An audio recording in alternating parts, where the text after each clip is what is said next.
I got to spend quite a bit of time playing through Sandfall Interactive's Clair Obscur Expedition 33, and it did not disappoint.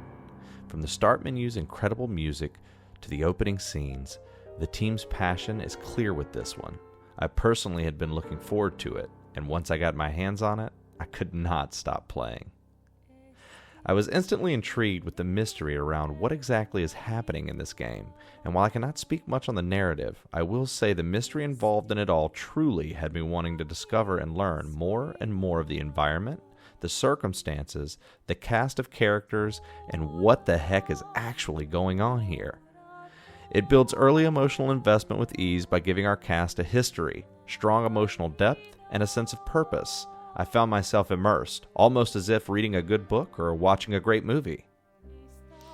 Our lead character, Gustave, is accompanied by Lune, Maël, and Shiel, as well as the rest of the expedition team, and they are leading us into this one, as Expedition 33 sets off to the continent to take on the Paintress, a figure that has something to do with the overarching plot, but we don't know what exactly. Only that she looks like a titan, and that already makes me uneasy.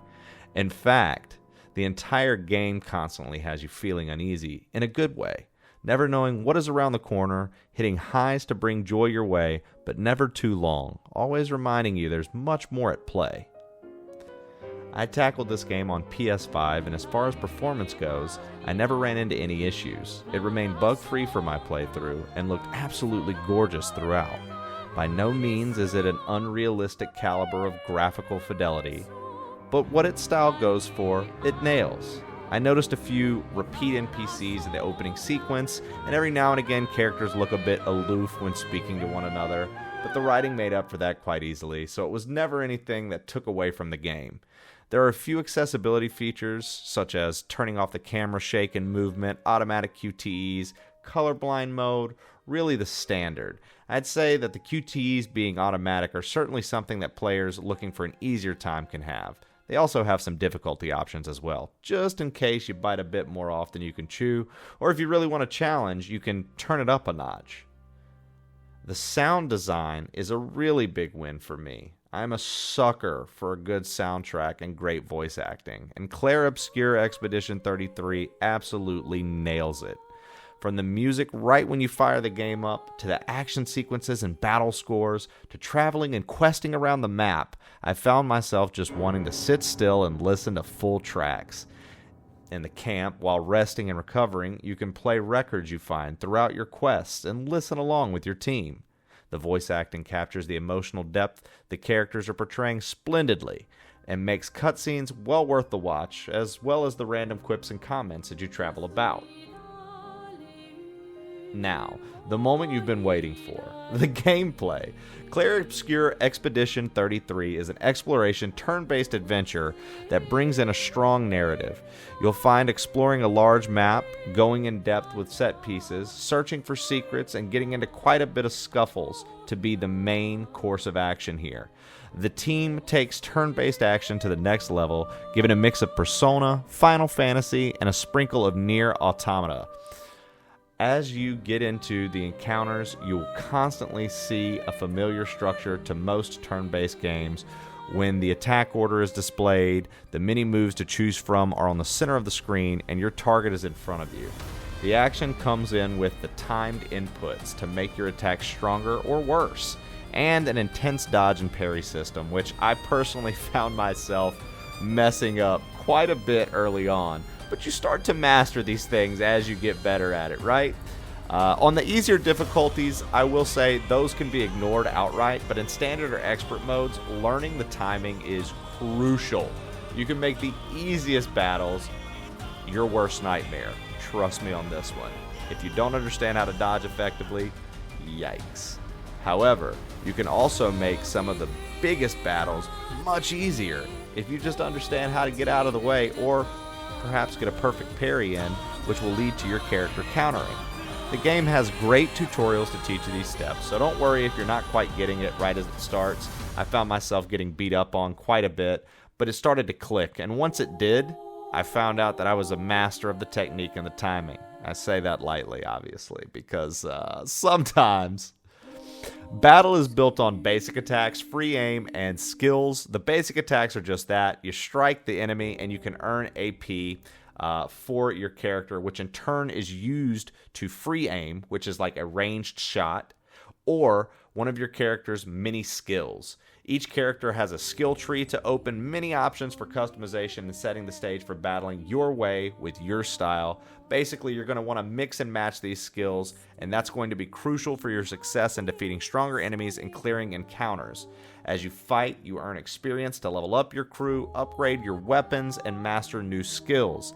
Elemental combinations, abilities, and stats come into play when choosing the weapon best fit for your battle style and for your character. Maximizing the effectiveness is important, so mix it up, try it out, and see what you can do. Also, to help you out, there's a system revolving around things called Pictos and Lumina. You can have up to 3 Pictos equipped simultaneously to increase the stats and grant passive Lumina abilities. You master Pictos after winning 4 battles, and the Lumina ability is now learned for your entire team. Think similar to old Final Fantasies, learning a job, and then when you switch to a new job, you still have those main abilities readily available for your character. Same here, except for it's for your entire team.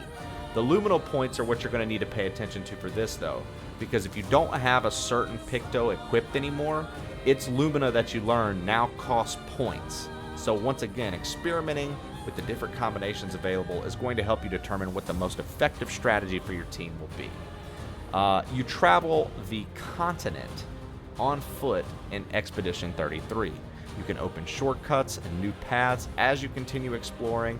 I find that searching hidden groves and less traveled spots are definitely rewarding, as you can find new gear, records to play, new weapons, or even battles that were supposed to be sort of a secret. I won't really show any of that off because, hey, it's a secret. The difficulty increases as you get further into exploration, but you'll be prepared if you continue to experiment with the systems I mentioned earlier, and if you continually seek these hidden areas to find more items to help better prepare you.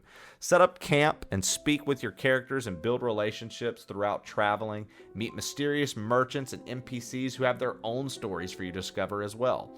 Again, the continent is full of mystery, which makes the sense of exploration that Expedition 33 is bringing to the table well worth it. You feel incredible when you stumble upon a hidden battle, or a new merchant, or a little NPC that has you wondering, is this guy good or bad? Is this friend or foe? You never really quite know sometimes when you see some of these characters, because they all have a sort of essence about them, and no one on your team knows what these creatures are. So it remains a mystery if they're going to actually be worth your while or put you in the dirt. At the end of the day, ultimately, I'd say this game is a must-buy. Sandfall Interactive poured a lot into this, and it's apparent throughout. The only lows for me were when certain character model expressions didn't quite match what they were talking about, or in cutscenes, like I said earlier, they looked a bit aloof.